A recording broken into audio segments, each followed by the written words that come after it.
एकादशी कौन है? कहां से प्रगटी है? माया? नहीं नहीं, एकादशी है कौन? क्यों इसकी इतनी प्रधानता है? क्यों इसकी पुण्यता है? ऐसा क्या है एकादशी में जो इसकी पुण्यता मानी जाए? कौन है ये जो भगवान नारायण तक एकादशी का व्रत करते हैं? सुभद्रा जी को भगवान जगन्नाथ ने, जगदीश ने एकादशी का व्रत कराया था। बद्रीनारायण भगवान को माता लक्ष्मी ने एकादशी का व्रत कराया था। क्यों? चंद्रायण एकादशी व्रत की माता। एकादशी है कौन? तो कहा जिसको व्रत करने पर भगवान नारायण भी जिसका व्रत करते हो, भगवान माता लक्ष्मी जिसका व्रत करती हो, वो एकादशी है कौन? तो शास्त्र वर्णन करता है महाराज, स्कंद पुराण का सुंदर चातुर्मास्य खंड के अंतर्गत वर्णन आया है महाराज। एक बार भगवान विष्णु आनंद में विराजमान थे, पद्मावती और माता लक्ष्मी दोनों उनके पास में विराजी हुई थी। दोनों बैठी, भगवान लक्ष्मी और पद्मावती दोनों बैठी हैं, एक सिर के पास, एक चरण के पास। कुछ समय बाद वहीं पर ब्रह्मदेव का आगमन हुआ और ब्रह्मा जी आगमन पाकर भगवान नारायण पद्मावती से लगकर उठे और उठकर लक्ष्मी की ओर झुके। झुकने पर इन तीनों के समागम से भगवान नारायण के हृदय चित्त से एक कन्या प्रकट हो गई। उस कन्या का नाम एका था। क्या नाम था?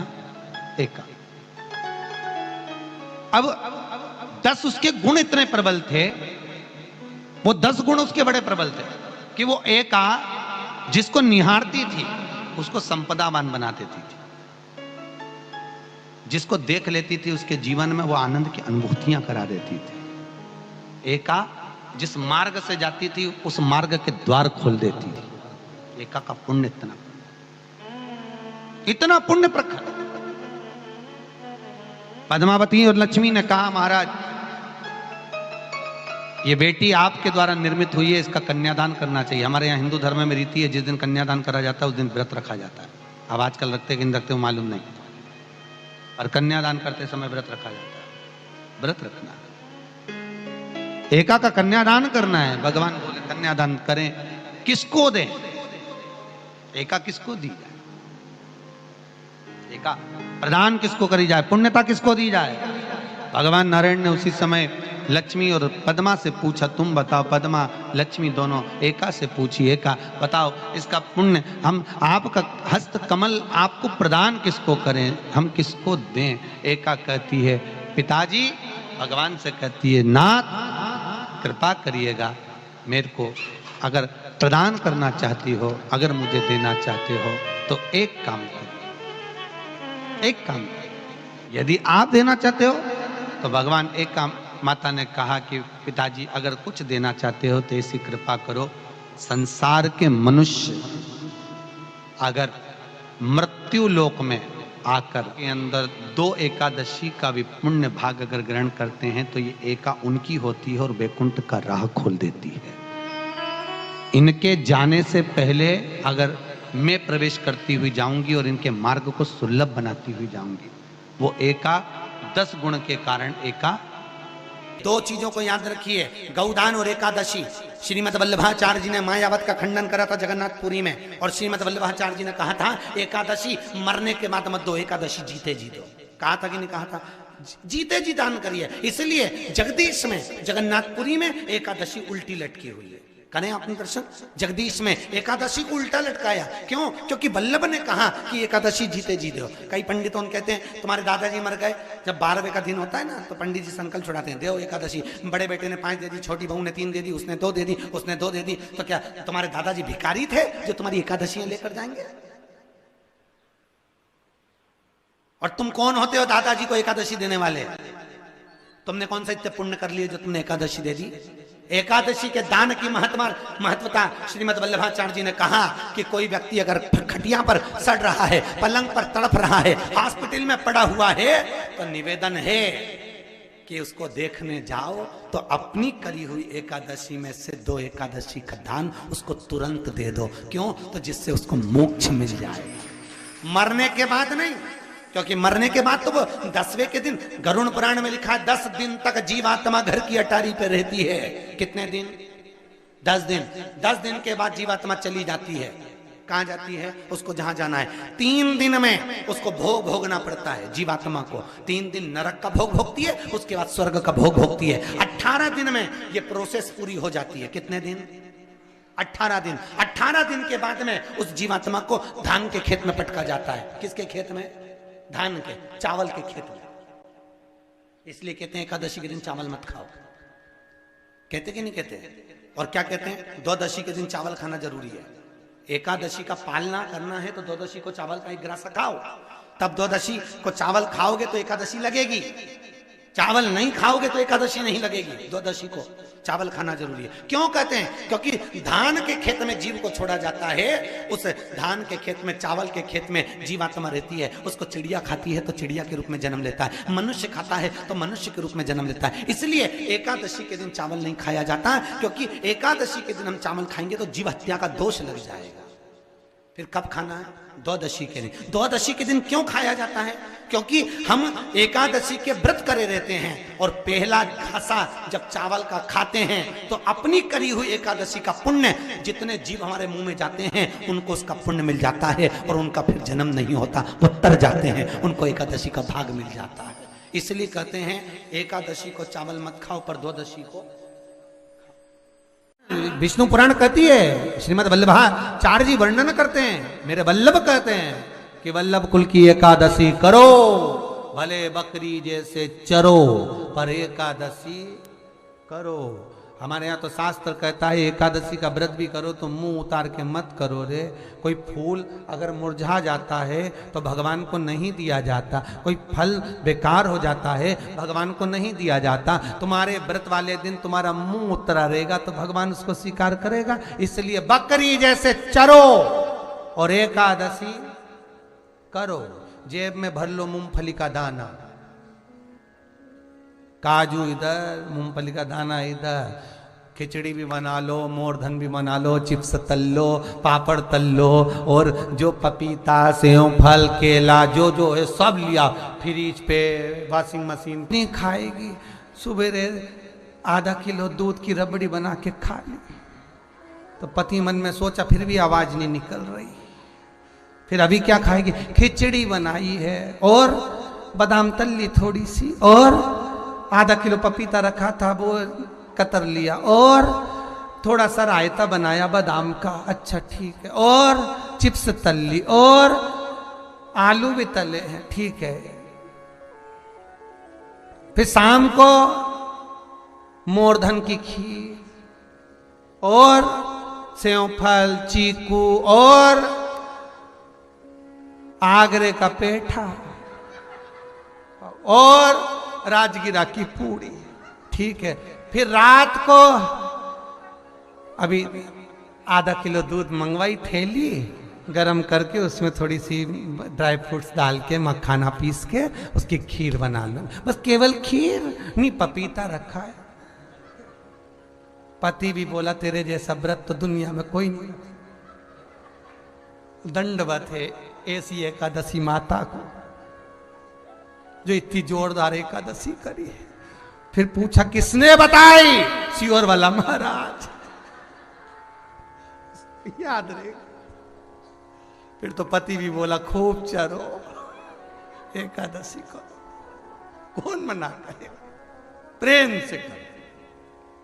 सबसे पहला नियम एकादशी व्रत का, सबसे पहला नियम है कि आप जिस दिन व्रत करो उसके 1 दिन पहले भक्ति का संचार इस हृदय में कर लो। भक्ति का संचार इस हृदय में कर लीजिए। जिस दिन आप व्रत करो, जैसे एकादशी का व्रत कर रहे हो तो 10वीं के दिन शाम का समय जब आवे, रात्रि जब होने लगे, शाम का समय आवे और रात्रि का आप जब भोजन ग्रहण करो तो उस भोजन में कोई ऐसा पदार्थ ग्रहण मत करिए जिस पदार्थ के कारण आपकी एकादशी बिगड़ जाए।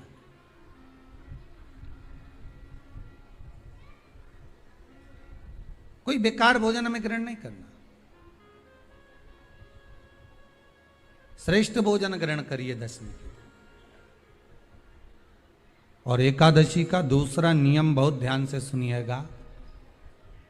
जिस दिन आपकी एकादशी का व्रत हो उस दिन प्रयास करिएगा कि अपने हाथ से किसी भी वृक्ष की कोई पत्ती टूटे ना। अपने हाथ से किसी भी वृक्ष की, पौधे की, किसी भी वृक्ष की पत्ती अपने हाथ से ना टूटे।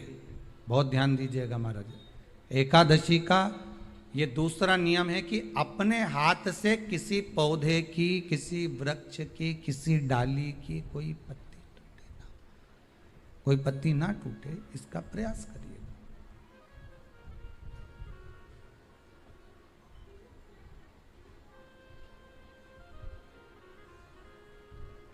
कितना सुंदर व्याख्यान कहा है, कितना सुंदर वर्णन है महाराज कि मात्र एकादशी का व्रत कर लेने पर, मात्र एकादशी का व्रत कर लेने पर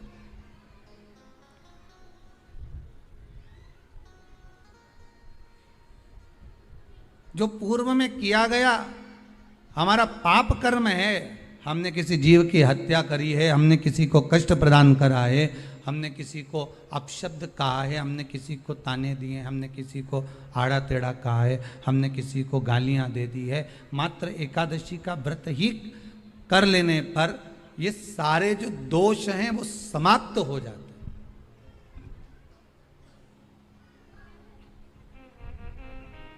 सारे दोष हमारे समाप्ति पर आ जाते हैं।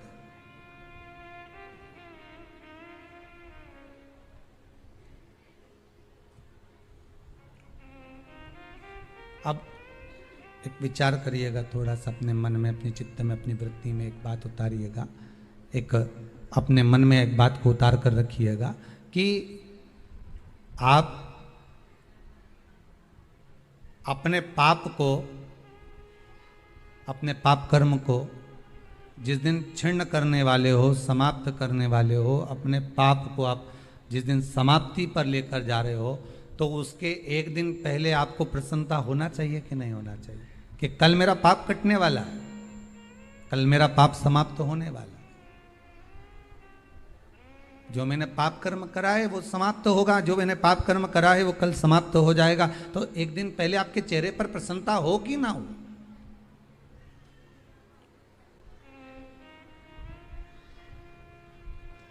और चेहरे पर वो प्रसन्नता आपके आना चाहिए कि कल मेरा एकादशी का व्रत है, आज दशमी है, कल एकादशी का व्रत है, तो कल मेरी जब एकादशी का व्रत रहेगा तो मेरा ना जाने कितना कितना पाप, कितना कितना असत्य, कितना कितना झूठ, कितना कितना प्रपंच वो समाप्त हो जाएगा। इसमें मुझे प्रसन्नता हो, इसमें मुझे आनंदता हो।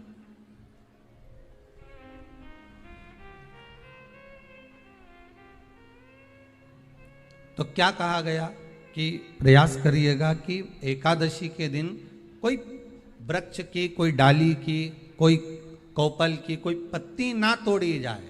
क्यों? तो कहा अगर उस पत्ती को हम तोड़ देते हैं, वृक्ष की पत्ती को या क्यारे में लगी हुई कोई डाली की पत्ती को हम तोड़ देते हैं तो एकादशी का पुण्य फल प्राप्त नहीं होता, एकादशी का कोई फल हमारे खाते में नहीं जाता, पुण्य फल प्राप्त। अब फिर भले तुम चाहे तुमने मोरधन खाया हो, चाहे तुमने फिर चिप्स खाई हो, चाहे तुमने फिर व्रत का कितना ही सामान खा गए हो और तुमने सोचा कि आज मेरी एकादशी है, तो फिर उसका कोई फल प्राप्त नहीं है, उसका कोई सुख प्राप्त नहीं है आपको, फिर उसका कोई आनंद प्राप्त नहीं है आपको, फिर उसमें कोई आनंद की अनुभूति आपको नहीं मिल रही।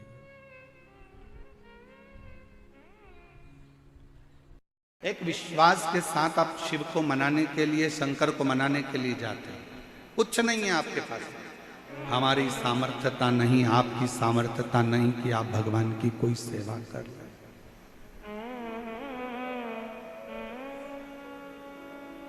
इसलिए 33 कोटि देवताओं ने हमको एक मार्ग बताया। भगवान कृष्ण को गर्गाचार्य जी ने कहा था कि शिव जी का अभिषेक करो। राम जी को वन जाते समय गुरु जी ने वर्णन कर दिया था और पिताजी ने कह दिया था कि शंकर जी का अभिषेक करो, शिवलिंग का अभिषेक करो, शिवलिंग का अभिषेक करो। और प्रत्येक पुराण में वर्णन आता है कि जिसने दिल से शंकर भगवान का अभिषेक किया, एक लोटा जल समर्पित करा, उसको शिव सरलता से प्राप्त। एक लोटे जल में वो बल है। तुम लोटा भर के मंदिर जाओ, एक लोटा जल चढ़ाओ, उसमें से जल झेल कर लाओ, लोटे के अंदर रखकर बस अपना विश्वास शिव के प्रति रखो, शंकर का। उसके द्वार तक तो जाओ, वो आपको मिलेगा, जरूर मिलेगा।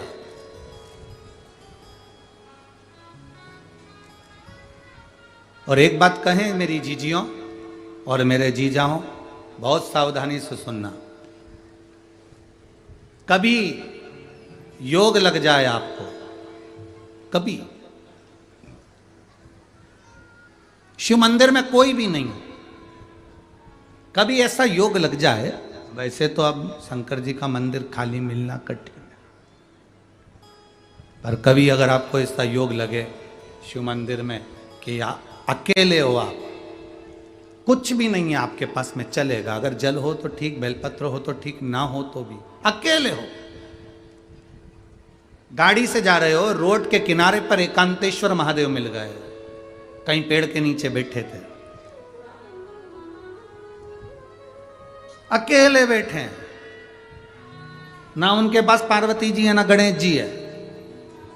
कहीं कहीं एकांतेश्वर महादेव तो ऐसे हैं कि वहां नंदी भी नहीं है, किसी किसी पेड़ के नीचे भगवान रोड के किनारे बैठे अकेले शिवलिंग, और तुम वहां से निकल कर जा रहे हो। कभी प्रयास करना, 2 मिनट के लिए गाड़ी रोकना, ड्राइवर से कहना भैया थोड़ा रुक जा 2 मिनट, मेरे को बाबा बैठे हैं, जरा बात तो कर लो थोड़ा।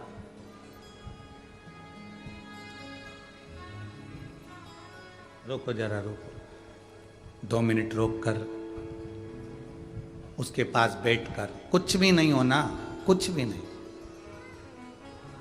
थोड़ा सा सफाई कर देना, बैठकर दिल से कह देना बहुत दुखी हूं बाबा, पर मेरे महाकाल राजा, ओ मेरे महाकाल राजा,